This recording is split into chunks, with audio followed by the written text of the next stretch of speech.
Hey, I'm Steven Kolchitsky, creator of Galicia Archives. In this video, I'm going to show you how to find different types of records and documentation using the website of the Central State Historical Archives of Ukraine in Kiev. Now, if you like this video, you know how to support the channel, so without wasting time, let's get started. Okay, so to start, let's go to the website cdiak.archives.gov.ua as is written up here in the address bar, or click on the link that I left for you in the details section below the video. Now when you get here, like always, turn on your translator. Now here, as you see on the top left, we're on the home page. We have news and recent updates that were done to the website. Then here, in separate tabs, we have information about the archive, its history, apparatus, which we'll go over in a few minutes. It's the same thing as e-directory down here. Frequently asked questions and contact information. Now for the purpose of this video, we're going to use three tabs: Archivum, eArchive, and eDirectory. So to start, let's go to Archivum.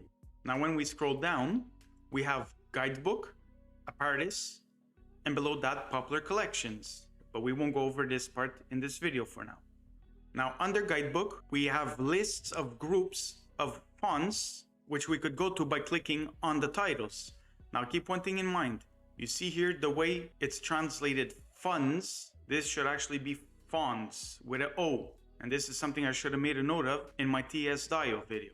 So if we'd want to see fonts, which are magistrates and town halls, well, we'd click on the first one here, and it brings us to a list which are fonts of magistrates and town halls. So you see here on the left we have the font number, we have the font title, year range, and the number of cases for each font. And if we click on one of them, it brings us here where we see the font's descriptions. And if we click on one of those descriptions, it tells us what's here and brings us to those set of records if they are scanned and online. In this case, they aren't.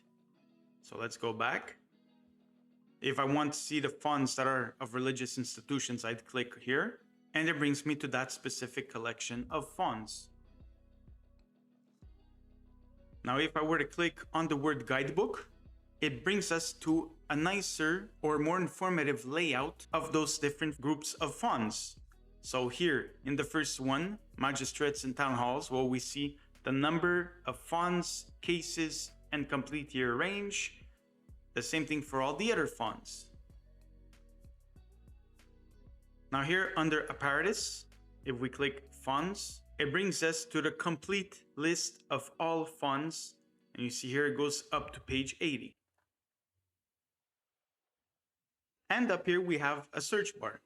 Now, if we'd want to do a search on something specific, we would put it up here and it would find that word throughout all the fonts. So to open this website in another tab, I'm going to copy here, open a new tab, paste, enter, and we're back at the home page. Now, just to take a minute, here in the second tab, eArchive, as you see in the title, eArchive Documente Online, those are the fonts that are actually online or with scans uploaded. Well, if I wanted to do a search on Zhytomyr, I'll click this in order to copy it. Control C. Up here, Control V. And look at what happens when I do a search on this city with my translator turned on. Enter.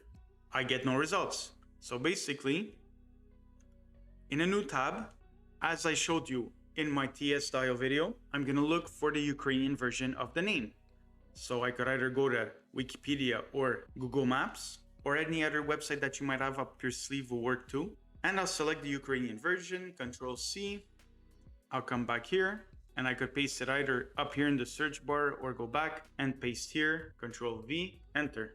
And it shows me everywhere for each font that Zhytomyr is written. Now you might see here, Kiev is highlighted. Don't get mixed up, don't worry.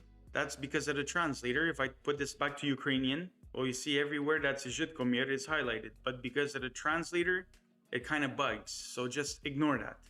Now you have a list of all the fonts or font numbers that have Zhytomyr written. And if you click here, go to font search results, well, then it opens up all of them. So you have 5 pages of fonts with Zhytomyr written in them. The only thing is these are all the fonts of the website, but not all of them have scans online. Now, if I go back and I click on this little arrow, here you see search in digitized files. Now, if I paste my Żytomir there, enter, it gives me only one result, which as well isn't right, because if I come back here to my list of fonts which are online, right away I see in font number 2 and font number 10 that both of them are Żytomir. So is font number 11. So I know right away that I have 3 fonts that represent Żytomir. So this is good if you want to do a general search, but maybe not as effective for the search in digitized files. Now let's go back and do a general search. Since up here we know that number 2 represents Żytomir, I could look through my results for font number 2, and I'll keep scrolling until I find it. Here we go, font number 2, review. We'll click here, case number 4, and revision. And we get to that set of records in this type of viewer. To zoom in and out, plus minus. If we zoom in, we use the arrows to go up and down, left or right, and X to come back to the original view. And here we could scroll down to go through the images and select the one we want. And notice it opened up in a separate tab up here. Now, if I go to eArchive, I'll show you another way that we could do a search, but only on what is online. We do Control F, and here I could type the English version of Żytomir, and it'll find all the places where Żytomir is written. Or if I turn off my translator, which is what I would suggest, because the English translation with Google is not always the same English translation. Sometimes it could vary a little bit, like a Y instead of an I or something like that. And Control V. And there we go. But like I said, you could always try first with the English version and see if you get no results. Well, then you could look for the Ukrainian equivalents. Now here, if we were to go to font number 2, which is where we went up here, we come to a page like this where we have information, font number, name, description number and name, the year range, which is a bad translation, and the number of cases. And here for each case number, we have the title, date range, and the number of pages. So if we were to click on number 4, like we did up here, you see we come to a different presentation of those records. And if we were to click on one of them, it shows us the records in a different viewer than what we saw over here. So I'm gonna close this guy. And over here, obviously minus and plus to zoom out and in. Here to play through the records automatically. You see the little red line, and it switches. Again, the red line loads, and it switches. Pause. Here for full page. Exit full page mode. Here to download, and you'll see it download up here. And X to close the page. Now if we were to scroll to the bottom, here we have return to description. If we click that, it'll bring us to our case list. We have return to the list of fonts. If we click here, it brings us to the complete font list and not just the fonts that are online. So actually you don't really want this if you're looking for records that are only online. And if we click on go to eArchive, it brings us to our eArchive online font list. Now as you see, the list is not very big, but keep one thing in mind is that each font has its own list of cases.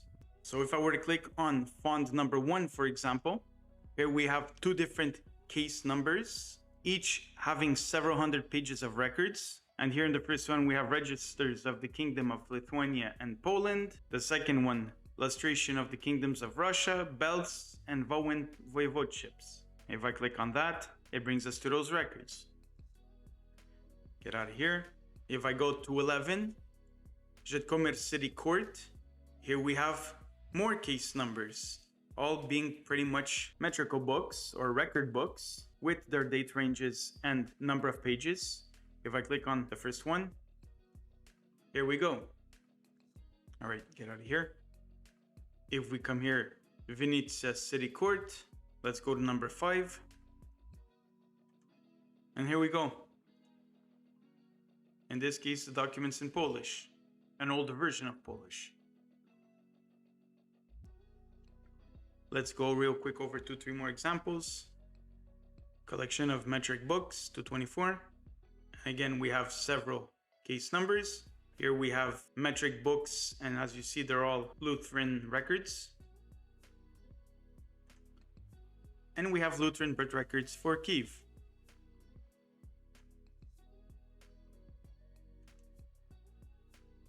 Let's go here to 361. And here we have 2 volumes. And you see in the first volume, there's 1,048 cases. In the second one, 897. Let's click on the first one. And here we have correspondence of ban on Jews entering and leaving Galicia. And we have records on that.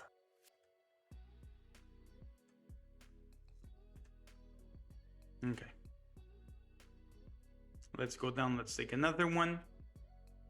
Deportation from Alechenia.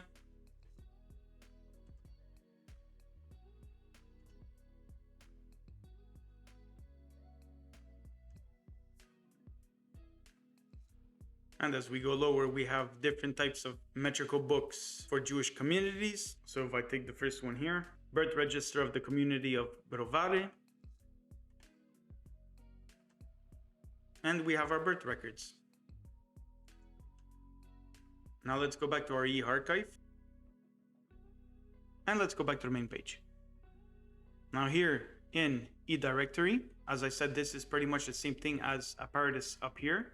And it's similar to the apparatus that we looked at in the TS Dial video that I made. If we scroll down, we see descriptions online. And here we have for each font their descriptions. And these are tables of contents. And if we click on one of them, it brings us to a scanned book on this specific font and descriptions table of contents. If I get out of here and I'll go to another example, it brings me again to another scanned book with table of contents. Okay, let's go up. And now, if we look at list of funds, it brings us to the complete list of funds that the archives has, including what's online and what is not. But even though something is not online, we could click on it, click on its description or case, and bring it to its scanned book of table of contents. If we go back and now look at the second one, consolidated catalog of metric books, clerical information, and confessional paintings. This again is a mistaken translation. It should actually be confessional list or confession list, which is basically a list that the priest made to keep track of who went to confession and who didn't. So let's click on that one. And it brings you to a catalog for Orthodox churches, Catholic churches, and synagogues or Jewish places of worship. Now, if you wanted to go through the village list, you could try using the English variant, or you could turn the site to Ukrainian and use the Ukrainian version, which might be more effective as Google, like I said, tends to make mistakes in their translations. So if you know the Ukrainian name, well, you could go with the Ukrainian alphabet to bring you to that specific village name. Now, if we were to look at the first village, it brings you to the information on that village's Orthodox church, which here we see the name St. Matthew. It gives you the villages that are within the parish, if any, administrative division by documents, and so on and so forth. And here underneath, well, we have the type of document. Here it says stock. That's an error in translation. That should actually be font. We have the description. And here for the case numbers, well, we have for each case number, the year that it represents. And when we come down here, we see that the cases and years are in red. Well, that actually means that the scans are online. So here, if I look at the case number 1531 for the year 1824, it brings me to that record or specific set of records, as you see here, 1824. All right, let's get out of here. Again, down here, we could either return to the catalog, go to the list of fonts, or go back to our e-archive. I'll just go back. And let's take a look at the Roman Catholic churches, here translated as dean offices. Now, if I go to Abramivka, again, it'll give me the information on that church. Here we have prescriptive villages. So basically the villages that are within the same parish. Here we have the Roman Catholic Church. This is the name of that church. And here, well, we see metric book, font 1040, description 1, and here 2, but none of them are red. And we could hover our mouse over them to see if some of them would at least highlight red, because sometimes that'll happen. It'll be black, but if you hover over it, it highlights red, but none of them highlight red. So basically there are no scans online. Now let me get out of here. And if I go to Rabbinate, or basically Jewish, if I go to the first one, here you see for font 1063, description 1, we have birth, marriage, divorce, and death records. So I'll click on that. And there we go.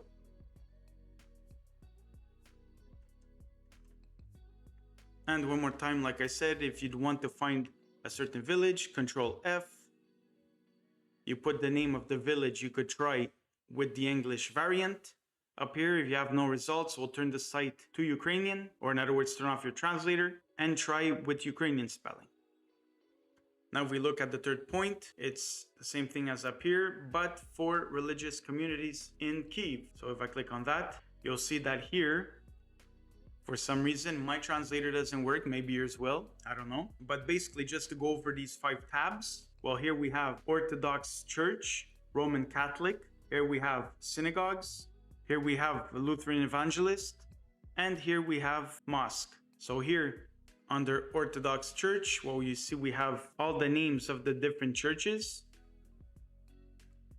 And if we click on one of them, it brings you to that font and description number.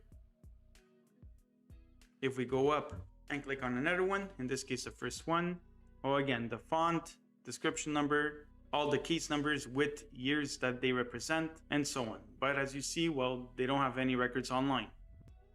Now let's go back. If we go to the Roman Catholic, here we have 3 parishes. I'll click on the first one, and we have the information on that. And the same thing for the second and the third one. If we go to synagogue, well, here you see when I hover my mouse over the case numbers, they highlight in red. So that means that most of these, if not all, cases are with scans uploaded to the website. And now just to translate real quick here, pro narodzenia, this means birth, pro ślub is wedding or marriage, pro rozluczenia, this means divorce, and pro śmierć, that means deaths. So here if we were to go to case number 19 for 1870 birth records, it brings us to the Jewish birth records for 1870. If we come here for divorces, case number 32 with a date range of 1874, it brings us to those records.